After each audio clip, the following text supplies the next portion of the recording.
1 Pedro, capítulo 5, versículo 7. 1 Pedro, capítulo 5, versículo 7.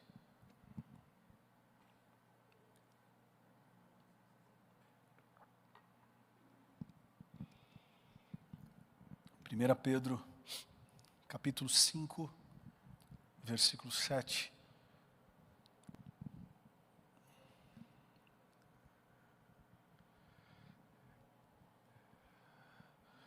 Se a palavra que Deus tem para todos nós, a começar desse que está falando, Adai, cristãos, não cristãos, que estão nos assistindo, lancem sobre Jesus toda a sua ansiedade. Sabe por quê, Ferreira? Não é porque Ele vai cuidar. É porque Ele já tem cuidado. Porque Ele tem cuidado de vocês. Sejam sóbrios e vigiem. O diabo, o inimigo de vocês, ele anda ao redor como um leão, rugindo e procurando a quem possa devorar. Resistam-lhe, permanecendo firmes na fé, sabendo que os irmãos que vocês têm, olhem só, que texto incrível, até parece que ele escreveu nesse momento de pandemia. Sabendo que os irmãos que vocês têm em todo o mundo estão passando pelos mesmos sofrimentos. Mas o Deus de toda a graça, que os chamou para a sua glória eterna em Cristo Jesus, depois de terem sofrido durante pouco tempo, os restaurará, os confirmará, lhes dará forças e os porá sobre firmes alicerces. A Ele seja o poder para todo sempre, e aonde você estiver, diga amém. Pai, fala com a gente, não porque merecemos, mas por graça, por misericórdia, por bondade, por benignidade, Pai. Obrigado. Possamos nesse momento estar focados ou estarmos focados para aprendermos, e mais do que aprendermos, que de fato possamos aplicar. Porque a Tua palavra vem dizer que aqueles que apenas ouvem, mas não praticam, é como uma casa fundamentada em algo que não é firme. Mas aqueles que ouvem as Tuas palavras e de fato colocam em prática, são casas bem firmadas, fundamentadas, e ainda que as pandemias da vida venham, não derruba. Obrigado. Fale com os presentes aqui, nesse auditório, e também fale por aqueles que estão ao vivo, mas também fale nesse túnel do tempo chamado YouTube. Talvez essa mensagem vai chegar para alguém em 2050, se o Senhor não voltar. Fale, por graça e misericórdia, que haja restauração, renovação, conversão, que haja edificação através da Tua palavra, que é lâmpada para os nossos pés e luz para o nosso caminho. Amém, amém. Gente, eu não tenho dúvidas. Eu não tenho dúvidas que todos nós estamos sofrendo com essa situação. Ricos, pobres, brancos, negros, casamentos, noivados, namoros, solteiros, palmeirenses, são paulinos, corintianos. Todos nós estamos sofrendo. Judeus, cristãos, todos nós. Agora, olhando um pouco para o nosso mundo evangélico, por mais que vocês estejam sofrendo por conta do afastamento do templo, usando a palavrinha que a gente aprendeu em outro domingo, né? Esse afastamento da kirche, pastores como eu e muitos outros estão sofrendo em dose dupla. E eu vou dizer por quê. Eu digo isso, pois, por mais que vocês estejam com saudade do templo, vocês sabem como vocês realmente estão espiritualmente? Vocês sabem como vocês estão espiritualmente nessa estação? Eu não sei como está a espiritualidade de vocês.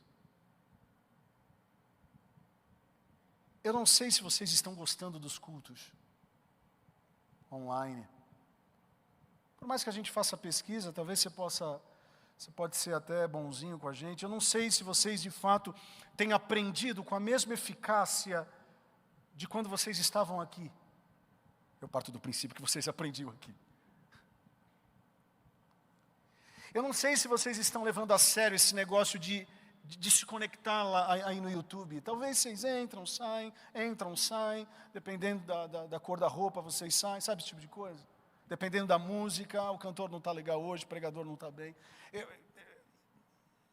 Ou seja, além de eu me preocupar comigo e com a minha família, porque vocês fazem falta aqui para mim, e isso mexe com a minha espiritualidade. Não ter vocês aqui, isso mexe com a minha espiritualidade. Não sei se deveria ou não, mas mexe.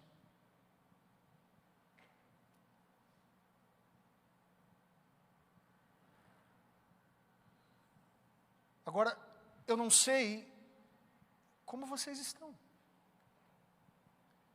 E essa não é uma crise apenas minha, né? Essa é uma crise de muitos pastores. Esses dias eu estava vendo o pastor Ed René da IBAB falando, é a mesma crise que eu.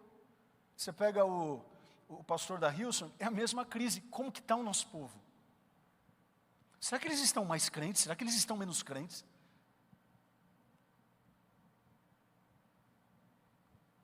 Será que de fato o que está saindo daqui está entrando além do YouTube?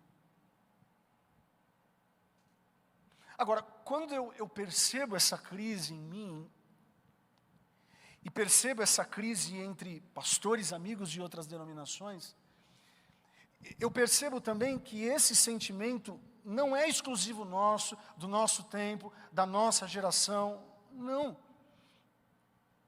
Mas esse sentimento talvez elevado a outras potências, ou a outra potência, esse era um sentimento dos apóstolos da igreja primitiva. E eu vou dizer o porquê, Fábio. Só para vocês compreenderem o contexto desse texto que eu quero trabalhar hoje com vocês, é bem provável que o apóstolo Pedro, nesse momento da história, ele estava preso em Roma. E ele escreveu essa carta com muita preocupação. Porque a igreja de Jerusalém, que até ontem ele estava pastoreando junto com Tiago, a igreja primitiva de Jerusalém, agora ela estava dispersada. Por quê? Porque os romanos tinham entrado em Jerusalém, através de um imperador cruel, e colocou todo mundo para correr.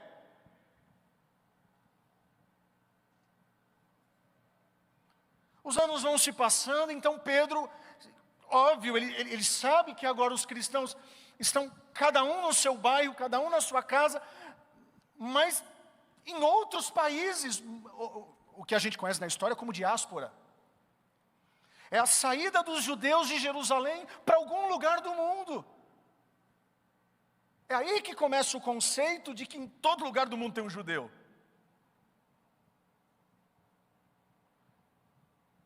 Então essa carta, Fábio, é fruto de uma preocupação. Do Pedro dizendo, aonde está essa galera? Será que eles estão no YouTube mesmo? Ou eles colocam um play e vão fazer a janta? Deus está falando aqui, hein? Olhem só como Pedro começa a carta. Pedro, apóstolo de Jesus Cristo, aos eleitos de Deus, peregrinos dispersos no Ponto. Percebam que ele escreve a carta não para uma igreja, como Paulo fez em alguns momentos, não. Ele está escrevendo uma carta para os eleitos. Ele está escrevendo uma carta para os peregrinos. Ele não sabe nem onde vai chegar. Eu estou escrevendo uma carta aqui para os peregrinos dispersos no Ponto, na Galácia, na Capadócia, na província da Ásia, na Bitínia, escolhidos de acordo com a conhecimento de Deus Pai, pela obra santificadora do Espírito, para a obediência a Jesus Cristo e a aspersão de seu sangue, graça e paz lhes sejam multiplicadas. Ou seja, Pedro aqui representa o coração de um pastor que desejava unir a igreja que pastoreava, mas por conta do distanciamento, a única forma de tentar agregá-la, a única forma de tentar alinhá-la, seria escrevendo uma carta que ele não sabe nem se vai chegar. No caso de vocês que estão me assistindo, se vocês perdem um culto, vocês sabem que está lá no YouTube em algum momento, vocês vão assistir. Mas no caso de Pedro não, ele escreve uma carta e não sabe nem se vai chegar. E pior, né? Nem o Novo Testamento essa galera tem nas mãos, pelo menos vocês têm Bíblia. Mas nesse momento da história, o Novo Testamento não tinha sido compilado. Então imaginem você, a preocupação de Pedro com essa galera agora que está sem igreja, essa galera agora que no máximo tem o Antigo Testamento e alguns fragmentos do Novo Testamento. Então ele escreve uma carta, na minha concepção, altamente preocupado. E ele continua: bendito seja o Deus Pai e nosso Senhor Jesus Cristo. Conforme a sua grande misericórdia, Ele nos regenerou para uma esperança viva. Se ele fala de esperança viva, é porque tem uma esperança morta. E depois coloquem aqui também, tá bom? A galera da mídia, depois vocês coloquem aqui para eles acompanharem também aqui embaixo, tá bom? Bendito seja o Deus Pai e nosso Senhor Jesus Cristo, conforme a sua grande misericórdia, Ele nos regenerou para uma esperança viva, por meio da ressurreição de Jesus Cristo dentre os mortos, para uma herança que jamais poderá perecer, macular-se ou perder o seu valor, herança guardada nos céus, para que vocês, mediante a fé, são protegidos pelo poder de Deus, até chegar à salvação, prestes a ser revelada no último tempo. Eu não sei se vocês concordam comigo, mas fica claro nesse texto que uma das grandes preocupações de Pedro era fazer esses cristãos dispersos focarem numa esperança viva que de fato valeria a pena pensar. A esperança viva que o nome deles estava escrito no livro da vida por meio de Jesus Cristo. Parece até Paulo, né? Parece até Abacuque falando de lugares altos. Ele manda uma carta dizendo: não foquem nas coisas que estão rolando aqui, foquem nas coisas que vão acontecer ali. Olhem isso, num tempo de distanciamento, num tempo de dispersão, num tempo de falta de perspectiva positiva do que ocorreria a curto prazo, Pedro apelou aos cristãos para olharem para a eternidade, pois essa sim seria a grande esperança viva que eles deveriam se apegar nesse tempo tão difícil. Tanto é verdade que ele continuou dizendo: nossa esperança, ou melhor, nessa esperança vocês exultam, ainda que agora, por um pouco de tempo, devam ser entristecidos por todo tipo de provação. Assim acontece para que fique comprovado a fé que vocês têm, muito mais valiosa do que o ouro que perece. Quantos estão sendo refinados por Deus aí, digam amém.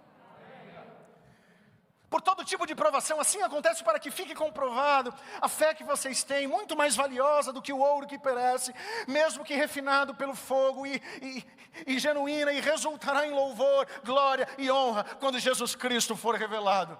Ou seja, ele está mandando uma carta, ele não sabe se vai chegar, dizendo: olhem para o céu. Agora olhem que interessante, que depois dessa orientação de Pedro a esses cristãos dispersos, sem igrejas locais, sem as kirches deles, o Pedro mesmo vem dar conselhos práticos de como sobreviver num mundo obscuro, sem a presença de uma igreja física.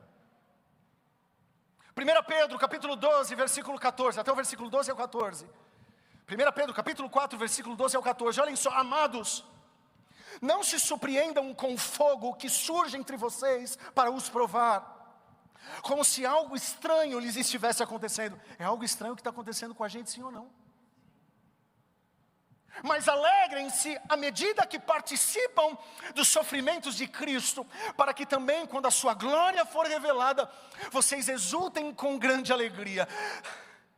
Se vocês são insultados por causa do nome de Cristo, felizes são vocês, pois o Espírito da glória, o Espírito de Deus, olha a boa notícia, repousa sobre vocês.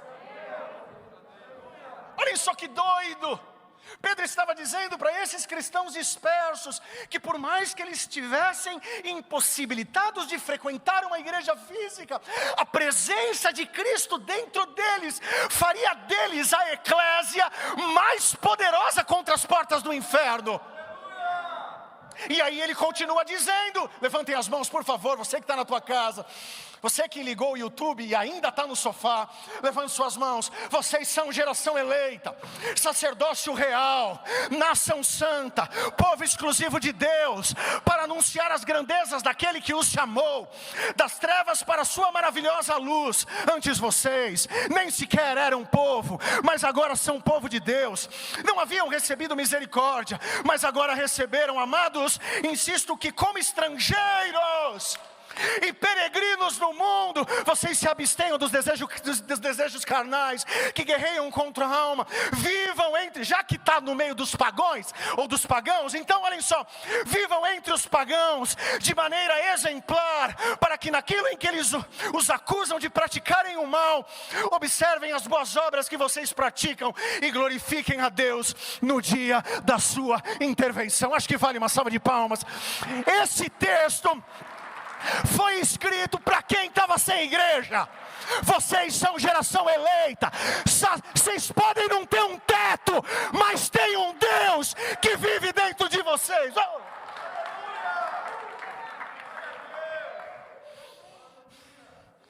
Olhem só, para Pedro, o fato deles não estarem dentro de quatro paredes não era suficientemente poderoso para afogar o que eles poderiam ser através do Espírito Santo fora da igreja.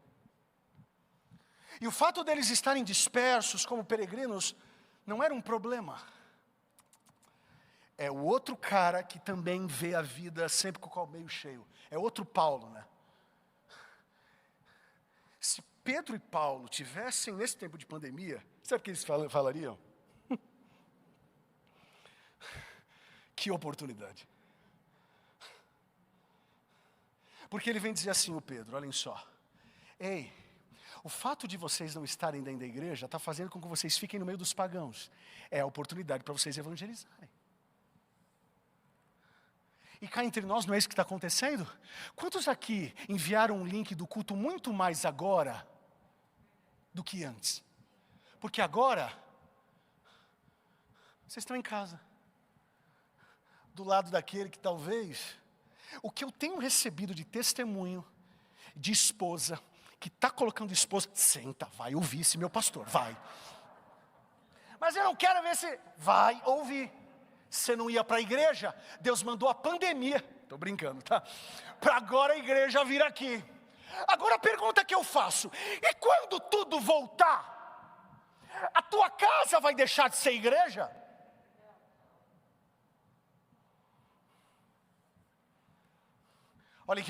Olhem só como Pedro termina. Ou termina não, eu tenho muita coisa para falar, mas eu não vou poder falar tudo. 1 Pedro, capítulo 2, versículo 4 e 5. À medida que vocês se aproximam de Jesus Cristo, a pedra viva. Eu quero que cante essa música de novo, viu, Mar? Cornerstone, de novo, por favor. À medida que se aproximam de Jesus Cristo, a pedra viva, rejeitada pelos homens, mas escolhida por Deus e preciosa para Ele, vocês também estão sendo utilizados como pedras vivas na edificação de uma casa espiritual, para serem sacerdócio santo, aonde vocês estiverem, oferecendo sacrifícios espirituais aceitáveis a Deus, por meio de Jesus Cristo. E Ele continua.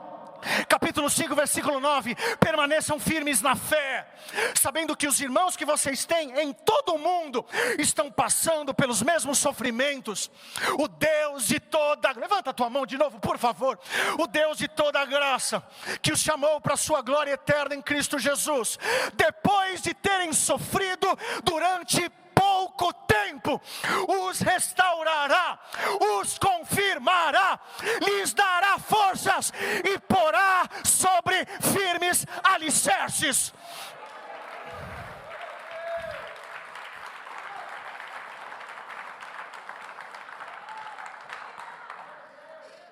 Se cada um de nós compreender que nós somos pedras espalhadas, somos a igreja global de Jesus Cristo. Uma certa vez os fariseus chegaram para Jesus e disseram o seguinte: ei, você está falando que você é rei? Tá bom, mas aonde está teu reino? Sabe o que Jesus disse? Não é nem lá, nem cá. Não é nem na Igreja Católica, tampouco na ADAI, tampouco na Universal, tampouco na Internacional da Graça. O reino de Deus não está nem lá, nem cá. O reino de Deus está em vocês. E o meu reino é paz, alegria e justiça. Deixa eu falar uma coisa. Graças a Deus que o tema esse ano da nossa igreja é sobre o reino. Porque nós não precisamos estar aqui para sermos a igreja. Aonde nós estamos...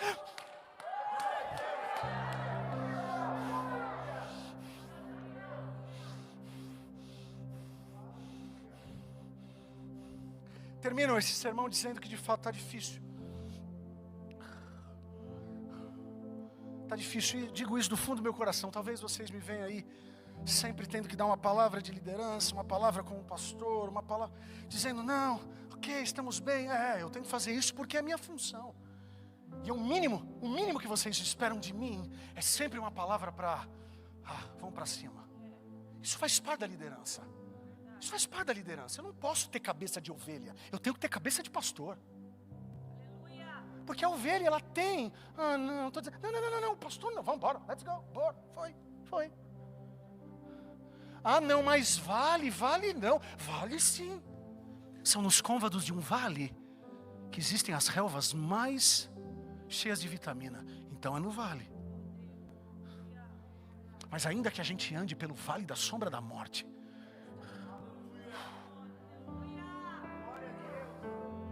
sabe, por mais que eu esteja aqui 2 vezes por semana com os nossos voluntários, por mais que eu esteja controlando o meu foco no exercício de pastorear, gerir e liderar, confesso a vocês que às vezes é difícil segurar a ansiedade.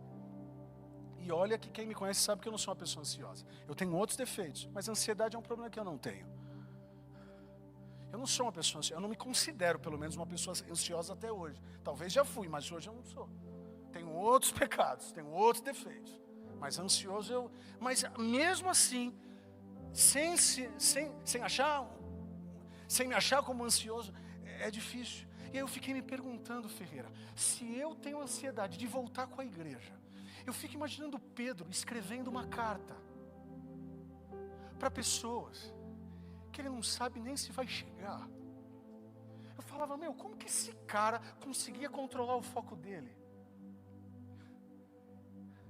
Lendo a mesma carta, Pedro me respondeu. Ele disse assim, Rodrigo, capítulo 5, versículo 7. Lancem sobre ele toda a ansiedade, porque ele já tem cuidado de nós. Pedro me falando através do Espírito Santo, ok? Rodrigo, não lancem ansiedade, porque ele vai cuidar de vocês. Já lancem a ansiedade, porque ele já tem cuidado de vocês.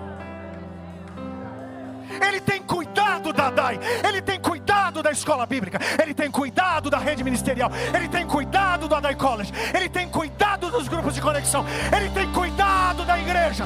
Na última sexta-feira, nós tivemos um encontro com os novos membros da pandemia para cá. Ele tem cuidado de nós, ele tem cuidado de nós. Eu falei, mas Pedro, eu sei que ele não me ouviu, ele está dormindo, mas é a minha crise. Pedro, será que a tua carta chegou?